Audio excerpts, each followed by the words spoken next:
I'm not an expert at reading. I'm sure the majority of people actually are probably better at reading than me. Especially going through school, I didn't really like it. I usually went to SparkNotes and did all I could to not read a text. But anyways, getting a little bit older, I'm starting to actually enjoy it more because I can actually save time doing it. That's the saving grace, I guess you could say, for me in reading and enjoying the process, saving time, being able to do other things while also reading, enriching conversations that I have, and also, I guess, making me feel a little bit more competent.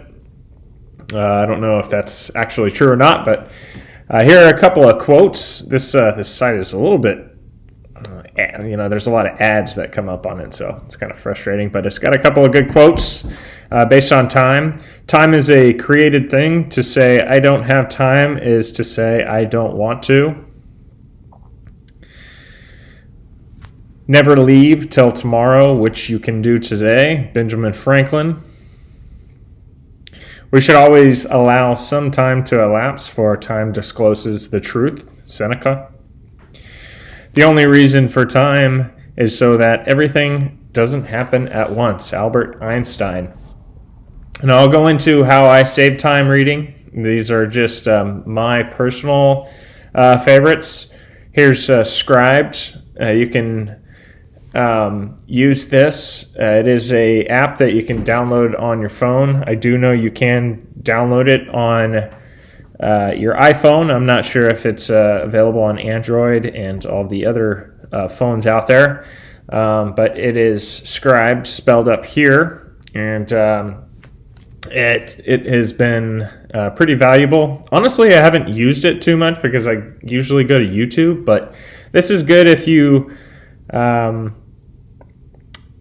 basically need to read a text and there's not a lot of text within the text, or not a lot of like pictures within the text, or the text isn't really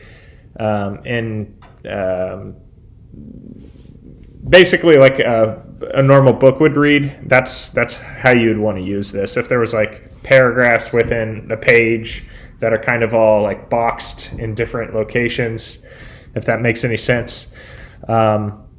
This is an outstanding source. Again, it's called Scribd, and only $12 a month after the free 30-day trial. So that's awesome. Another one that I love is YouTube.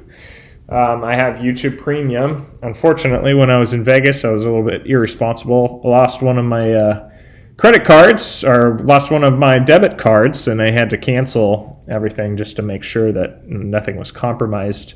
But anyways, long story short, I lost my grandfathered in YouTube Premium of only $10 a month, so now I pay more. I think I pay like $17 or $18 a month for YouTube Premium.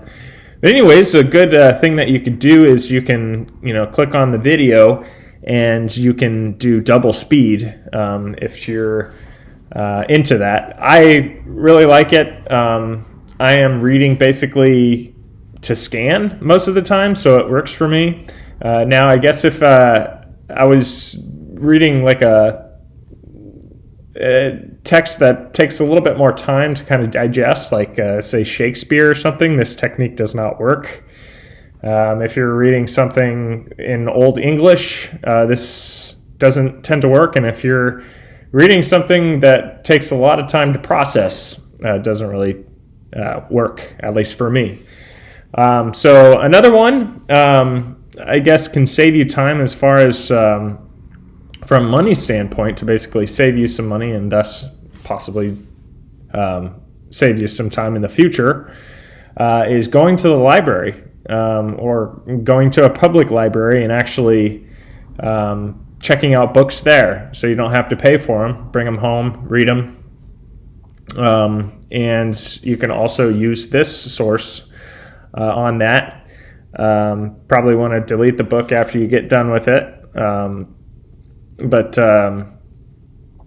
yeah, you can use this, and essentially you're taking pictures of the pages and then it reads it to you. So that is a cool tactic. Again, the public library, you can go there. They actually have audiobooks. And so I basically checked out a bunch of books from the library, or audiobooks from the library.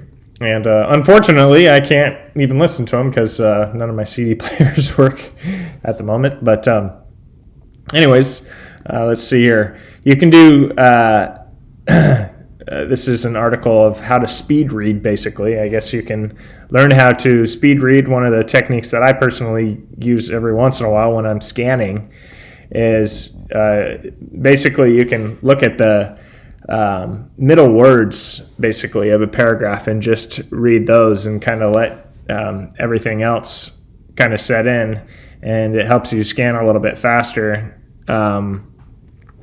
And you can also do this function. This is available for the MacBook. Go to speech, and then, sorry, let me make sure that's in the actual screenshot here. Oh, that's still not all the way in the video. There we go. Okay, so you go over to start speaking, and it'll start speaking for you. A techniques have one thing in common. Once You avoid pronouncing and hearing speaking, each word in your head as you read. You just stop it. But you can also adjust the rate of speed there. If you want to go double speed, if you want to go half speed, say you're trying to learn a foreign language and you want to go half speed. That's another good tactic. Now, I don't usually use that. The one that I use the most is definitely YouTube. But Scribd definitely is something that I am really kind of blessed to have. We're blessed to have technology that's capable of really helping us out with reading and all the other technology.